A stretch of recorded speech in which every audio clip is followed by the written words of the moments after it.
The psychology of color as it relates to the persuasion is one of the most interesting and most controversial aspects of marketing.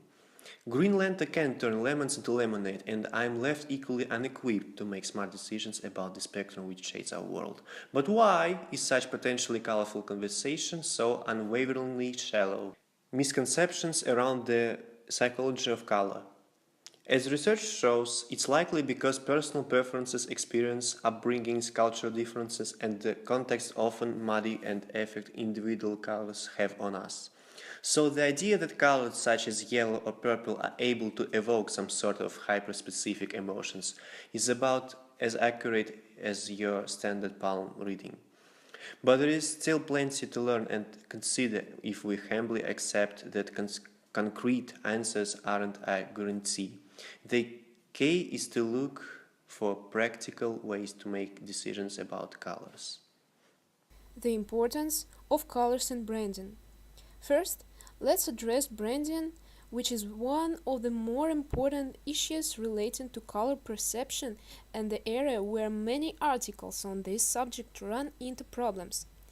As mentioned, there have been myriad attempts to classify consumer responses to different individual colors. But the truth is that color is too dependent on personal experiences to be universally translated to specific feelings. There are, however, broader messaging patterns to be found in color perceptions. In a study titled Impact of Color on Marketing, researchers found that up to 19% of snap judgments made about products can be based on color alone, depending on the product. Regarding the role that color plays in branding, results from another study show that the relationship between brands and color hinges on the perceived appropriateness of the color being used for the particular brand. Additional studies have revealed our brains prefer immediately recognizable brands, which makes color an important element when creating a brand identity. When it comes to picking the right color, research has found that predicting consumer reaction to color appropriateness is far more important than the individual color itself. Psychologist and Stanford professor Jennifer Acker has conducted studies on this very topic, and her paper titled Dimensions of Brand Personality points out 5 core dimensions that play a role in a brand's personality. Brands can sometimes cross between two traits, but they are mostly dominated by one, which certain colors do broadly align with specific traits. Nearly every academic study on colors and branding will tell you that it is far more important for colors to support the personality you want to portray instead of trying to align with stereotypical color associations. Consider the inaccuracy of marking broad statements such as green means calm. The context is absent.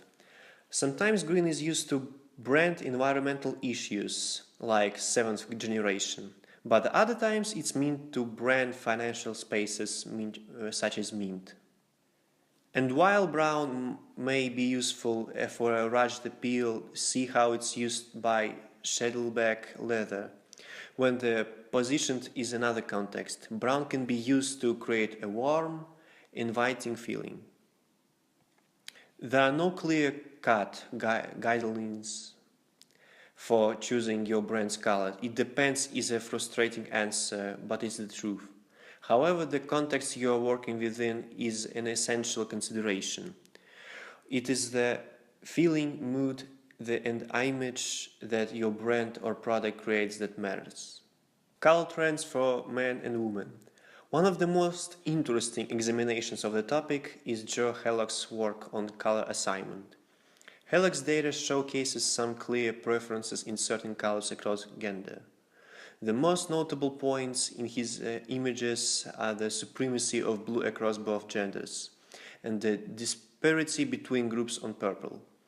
It's important to note that one's environment and especially cultural perception plays a strong role in dictating color appropriativeness for gender, which in turn can influence individual choices. Consider, for instance, this coverage by Smithsonian Magazine, detailing how blue and pink become associated with boys and girls respectively, and how it used to be the reverse.